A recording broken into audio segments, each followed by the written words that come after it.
Hello everyone, అందరూ ఎలా ఉన్నారు? బాగున్నారా? నేను కూడా బాగున్నాను. అందరూ జనరల్గా మనందరికీ గుడికి వెళ్ళే అలవాటు ఉంటుంది. ప్రతి వారం గుడికి వెళ్తారు కొంతమంది మండే వెళ్తారు, కొంతమంది ఫ్రైడే వెళ్తారు, కొంతమంది సాటర్డే వెళ్తారు. అయితే జనరల్లీ సాటర్డే సండే హాలిడేస్ ఉంటాయి కాబట్టి సాటర్డే గుడికి వెళ్ళే అలవాటు చాలా మందికి ఉంది. ఇప్పుడు యూత్ కూడా గుడికి వెళ్తున్నారు. గుడికి వెళ్ళినప్పుడు మనకి పులిహోర ప్రసాదంగా పెడుతూ ఉంటారు. ఆ పులిహోర ఎంతో టేస్టీగా ఉంటుంది. వాళ్ళు ప్రసాదంగా ఇంతే పెట్టినప్పటికీ మనకి ఇంకా పెడితే బాగుండని అనిపిస్తుంది, అంత టేస్ట్గా ఉంటుంది. అయితే మన ఇళ్లలో చేసే పులిహోరకి ఆ పులిహోరకి కొంచెం తేడా ఉంటుంది. కలర్ దగ్గర నుంచి, టేస్ట్ దగ్గర నుంచి అన్ని తేడా ఉంటుంది. అయితే నేను ఆ గుళ్ళలో ఏ విధంగా తయారు చేస్తారనేది తెలుసుకున్నాను. ఆ టెంపుల్ స్టైల్ పులిహోరని ఈ రోజు మీకు చేసి చూపించబోతున్నాను. ఇది ఏ విధంగా ఉంటుందో మీరు కూడా తయారు చేసి నాకు ఎలా వచ్చిందో కామెంట్ చేయండి. దీనికి కావాల్సిన పదార్థాలు ఏంటంటే శనగపప్పు, మినపప్పు, ఆవాలు, పల్లీలు, జీడిపప్పు, ధనియాలు, మెంతులు, జీలకర్ర, ఒక 10 ఎండుమిరపకాయలు, ఒక 10 పచ్చిమిరపకాయలు, ఒక గుప్పెడు కరివేపాకు, అంత ఉప్పు, ఒక స్పూన్ బెల్లం పౌడర్, ఇది అలాగే ఆయిల్, రైస్. నేను 1/2 kg రైస్ తీసుకున్నాను. వీటిని ఒక్కసారి కడిగి దీనికి సరిపడగా నీళ్లు పోసి మనం కుక్కర్లో పెట్టుకోవాలి. అయితే సరిపడ నీళ్ళు అంటే 1:2 రేషియోలో తీసుకోవాలి. లేదంటే మనం వేళ్లతో కూడా కొలిచి పెట్టచ్చు. ఇక్కడ వరకు వచ్చేటట్టుగా పెడితే కనుక మీకు కరెక్ట్గా సరిపోతుంది. అయితే మనం చింతపండును విడిగా కూడా ఉడకబెట్టచ్చు. అయితే అలా కాకుండా మనకు టైం సేవ్ అవ్వాలంటే ఇలా కుక్కర్లో కూడా పెట్టేసుకోవచ్చు. మనం ఇప్పుడు నేను నా గుప్పెడు చింతపండుని విడివిడిగా తీసి ఇలా ప్లేట్ లాంటి దాంట్లో వేసి కొద్దిగా వాటర్ పోసి కుక్కర్లోనే రైస్ పైన ఇది కూడా పెట్టి ఉడకబెట్టేస్తున్నాను. జనరల్లీ కుక్కర్ పెట్టేటప్పుడు విజిల్తో సహా అందరూ పెట్టేస్తూ ఉంటారు. అలా కాకుండా ఒకసారి ఇలా చేయండి.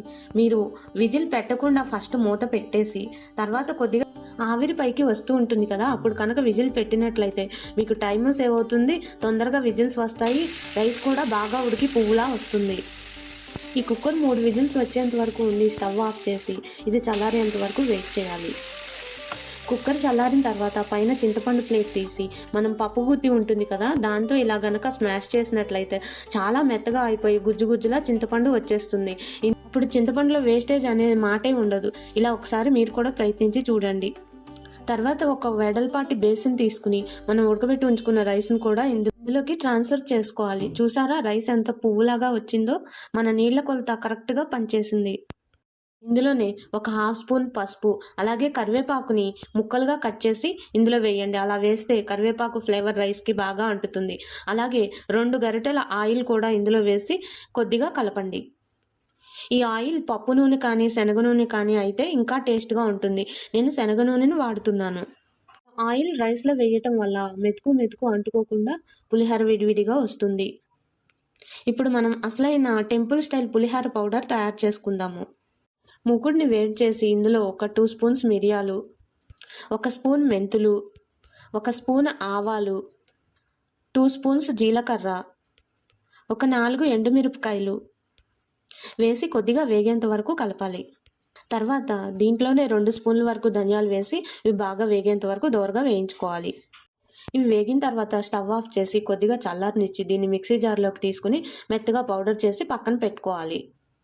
ఒక మూకుట్లో 2 గరిటెల ఆయిల్ తీసుకుని అందులో మనం కట్ చేసి పెట్టుకున్న పచ్చిమిరపకాయలు, మిగిలిన ఎండుమిరపకాయలు వేసి కొద్దిగా ఆవాలు వేసి దోరగా వేయించుకోవాలి. ఈ మిరపకాయలు వేగేలోపు మనం స్మాష్ చేసి పెట్టుకున్న చింతపండుని గుజ్జులాగా ఒక గిన్నెలోకి తీసుకుని ఉంచుకోవాలి. ఈ మిరపకాయలు బాగా వేగిన తర్వాత ఆ గుజ్జుని ఇందులో వేయాలి. దీన్ని బాగా ఉడికేంత వరకు ఉడికించుకోవాలి. ఇది ఉడుకుతున్నప్పుడే ఇందులో ఒక 1/2 స్పూన్ పసుపు, అలాగే సరిపడా ఉప్పు, 1 స్పూన్ బెల్లం పౌడర్ కూడా వేసి దీన్ని బాగా కలుపుకొని ఇది బాగా ఉడుకుతుంది. ఉడికి ఆయిల్ బయటికి వస్తున్నప్పుడు దీన్ని ఆఫ్ చేస్తే సరిపోతుంది. ఈ చింతపండు మిక్స్ని మనం ఇందాక చల్లారబెట్టుకున్న రైస్లోకి ట్రాన్స్ఫర్ చేసుకుని బాగా కలిసేంత వరకు కలుపుకోవాలి. ఇది బాగా రైస్లో కలిసిపోవాలి. ఈ చింతపండు గుజ్జు రైస్ బాగా కలిసిన తర్వాత మనం ఇందాక పౌడర్ చేసి పెట్టుకున్న మిశ్రమాన్ని ఒక 2 స్పూన్స్ వరకు ఈ రైస్లో వేసి అది కూడా కలిసేంత వరకు బాగా కలుపుకోవాలి. మనం గరిటతో ఎంత బాగా కలిపామనుకున్నప్పటికీ ఒక్కొక్కసారి అడుగున రైస్ ఉండిపోతూ ఉంటుంది. అలాంటప్పుడు దానికి పులుపు అంటదు. ఈ స్టేజ్లో పులుపు అంటుంది, తర్వాత అంటదు. అందుకని మనం ఒకసారి బేసిన్ ఇలా ట్విస్ట్ చేస్తూ రైస్ అంతా కలిసిందో లేదో ఒకసారి చెక్ చేసుకోవాలి. మొత్తం కలిసింది అని కన్ఫర్మ్ చేసుకున్న తర్వాత దీన్ని పక్కన పెట్టుకోండి. తర్వాత స్టవ్ వెలిగించి దాని మీద ఒక మూకుడు పెట్టి మళ్ళీ 2 గరిటెల ఆయిల్ వేసి అందులో ఫస్ట్ పల్లీలు వేసి దాన్ని దోరగా వేయించండి.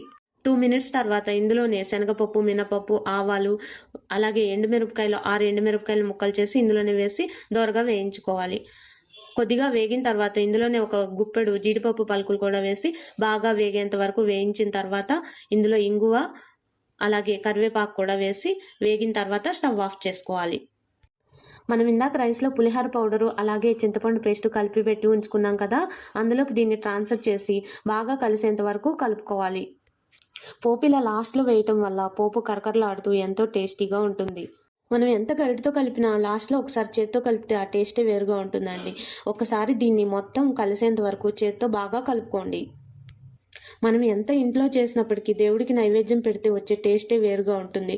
ఒకసారి దీన్ని నైవేద్యం పెట్టి ఆ తర్వాత తిని చూడండి.